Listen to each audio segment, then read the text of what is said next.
Hey everybody, it is Saturday, October 19th, and it's the third Saturday of October, people.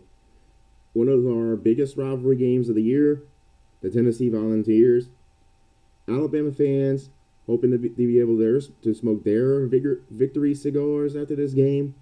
Tennessee fans hoping they can smoke their victory cigars after this game. I personally don't smoke, so I'm not going to smoke a cigar regardless, but hey, if you got them, I don't judge. This game has been a heated rivalry game for decades, has become more meaningful since 2022. 2022, Tennessee got a win over Alabama for the first time since 2007. And then last year, dominated Alabama in the first half before Alabama showed them what they truly are in the second half. This one looks to be pretty good. Now, you got two top 15 teams. But the past couple weeks, they have not looked like top 15 teams. Tennessee, the past couple weeks, they lost to Arkansas in Arkansas. And then the following week, they looked terrible against probably the worst team in the SEC, the Florida Gators. And not only did they look terrible, they didn't score their first points until the mid-third quarter, after Graham Mertz had gotten injured. On the other hand, you have Alabama, and they had their signature win against the Georgia Bulldogs. But the past 2 weeks, ever since beating the Georgia Bulldogs, we've seen Alabama lose on the road to Vanderbilt, and then we saw them barely beat South Carolina. Now, South Carolina, talent-wise, isn't bad. They've beaten three teams, one of them beating Kentucky. They should have beaten LSU, and they should have beaten Alabama, as much as it pains me to admit it. I think South Carolina should be 5-1, but I think Shane Beamer's holding them back. But it should have never come to Shane Beamer holding South Carolina back. We should have dominated them. That is the bottom line. We should have dominated Vanderbilt. Should have dominated South Carolina, but we didn't. We didn't play like teams who are in the top 15. This game here, the Tennessee Volunteers versus the Alabama Crimson Tide, is going to have heavy implications for two things. Number one, the SEC title picture. Loser of this game is eliminated from the SEC title game. And the college football championship, or college football playoff, I should say. Obviously, we're not in the 4-team playoff era anymore, so this game isn't 100% an eliminator. But you look at the schedule for the two teams, the loser of this game most likely won't make the playoff. The winner isn't 100% guaranteed to make the playoff. But the loser of this game, you can write them off as not making the playoffs. Because Tennessee, if they lose this game, Tennessee has to play Georgia. So if Tennessee loses this game, they're most likely going 9-3. That's not going to be enough to make the playoffs as an SEC team. Alabama, if they lose this game, they have the even harder road to the playoffs, because then the following week you got to beat Mizzou. Then 2 weeks later you got to beat LSU, and then 2 weeks after that you got to beat Oklahoma, and then the week after that you got to beat your main rival, the Auburn Tigers. So whoever loses this game, even though they're not 100% eliminated from the playoff, you've got to treat it as though it's a playoff eliminator game, because with the schedule they got going afterwards, it's going to be a playoff eliminator game. Now, weather for this game looks to be pretty good. Sunny skies. And it's a little bit cooler. Starting to actually feel like football season. Bye-bye, summer. You're good in some cases, but when you get terribly hot, it's terrible. Betting odds for this game seem to favor Alabama by 3. Not a lot of movement in the line. The shocking part is that the past couple years, this has been a very high-scoring game, but BetUS is going for a slightly low-scoring game. and I wouldn't necessarily blame them. Now, the key factors in this game is going to be the quarterbacks for both of these two teams. On the Tennessee side, you got Nico Lomalomaliva, who looked impressive in the first few weeks of the season, but then, like the rest of the team, kind of fell apart. Milroe has been an up-and-down quarterback all year. He's looked good against Western Kentucky, didn't look terribly good against USF, looked amazing against Wisconsin, looked amazing against Georgia, but then looked downright terrible against Vanderbilt and downright terrible against South Carolina. Now, the woes aren't fully his fault, but you consider the fact that Milroe turned the ball over twice in critical situations against Vanderbilt and then threw a critical interception against South Carolina. Milroe needs to get it a little bit better. Again, not completely blaming the past 2 weeks on Milroe, but Milroe needs to play better for the team to do better.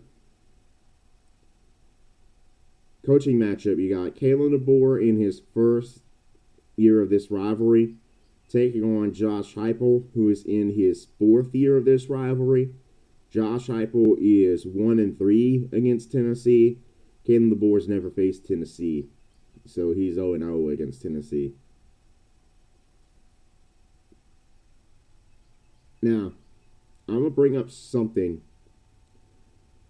that is very hard for me to mention, and for my fellow Alabama fans, it's going to be hard for them to hear, but it's the truth. You got to remember that Nick Saban, Alabama is not the only SEC school he coached.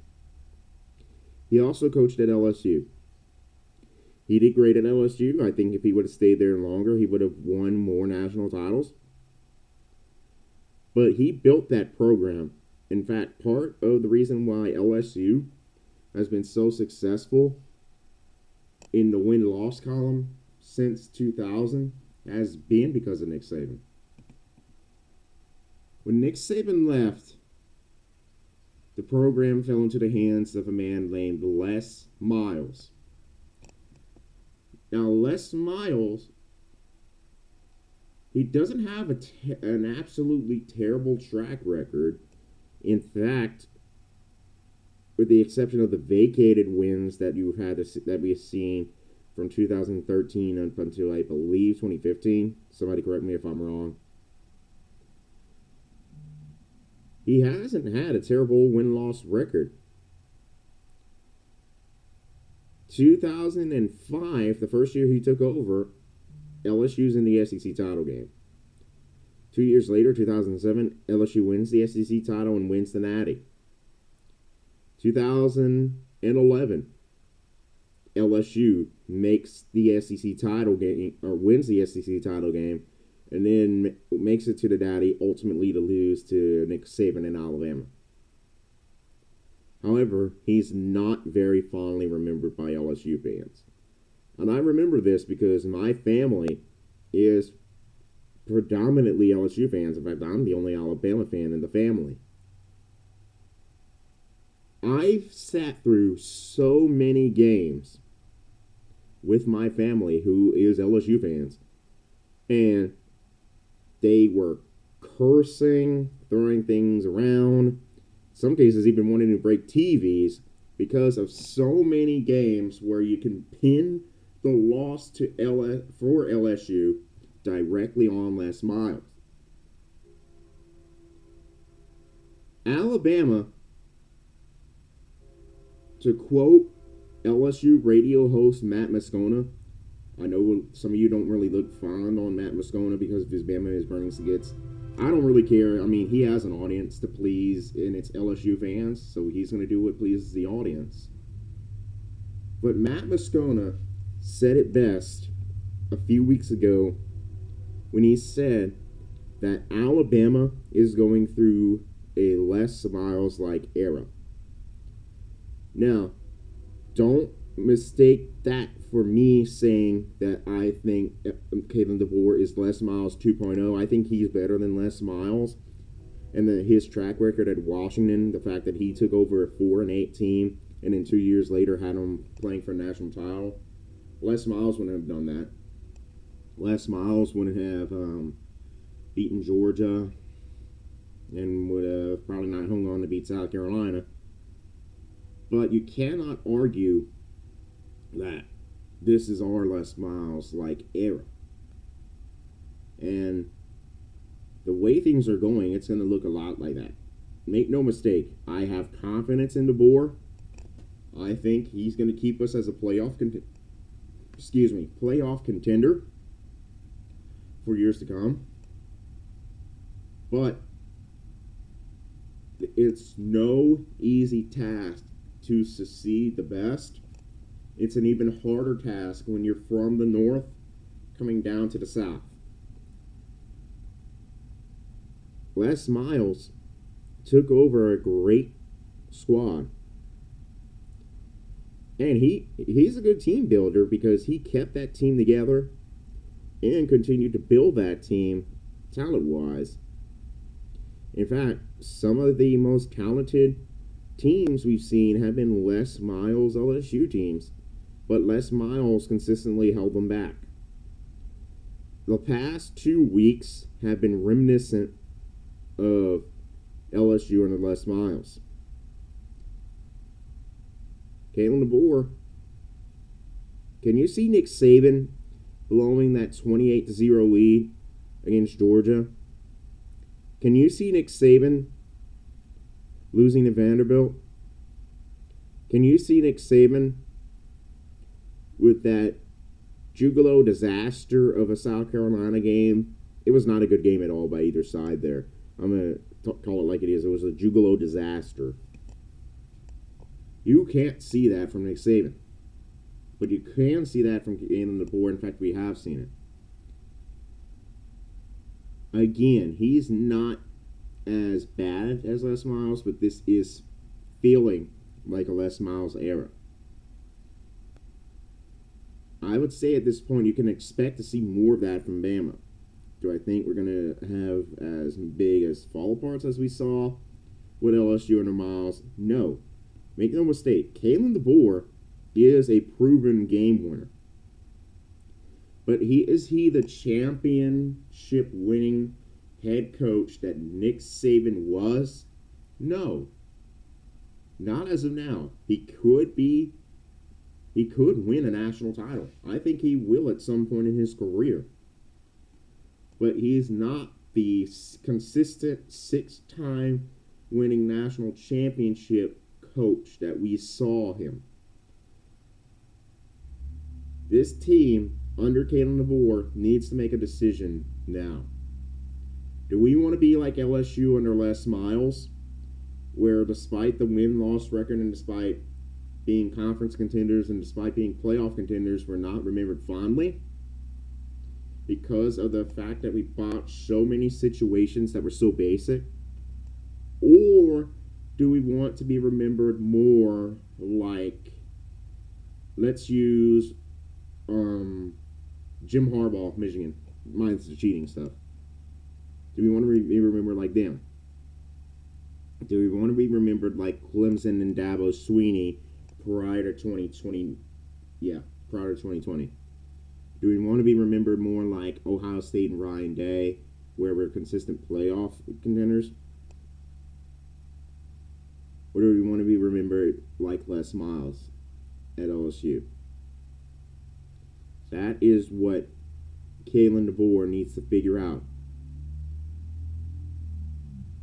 How to stop with these boneheaded management issues that we see. I don't think that the past 2 weeks is completely on DeBoer. I think mostly you can blame Womack for having bad defensive skills. But you remember, Kalen DeBoer's the head coach. He's got the final say in everything. So if Womack's making something terrible decision, he's got to overrule him if he knows it. Bottom line, We have been going lately through our Les Miles era. Do we want to be remembered like Les Miles, or do we want to be remembered as one of the greats? I bet you we want to be remembered for the greats, but as of now, we're headed more for should be remembered like LSU under Les Miles, and we got to change that fast. That concludes this episode of Alabama Game Day today. I will see you after the game for my reaction. Subscribe to the channel, hit the like button, and hit the notification bell that we can see when I post content onto the channel. Thank you very much, and have a good game day. Hope your team wins, unless your team is the Tennessee Volunteers. Roll Tide.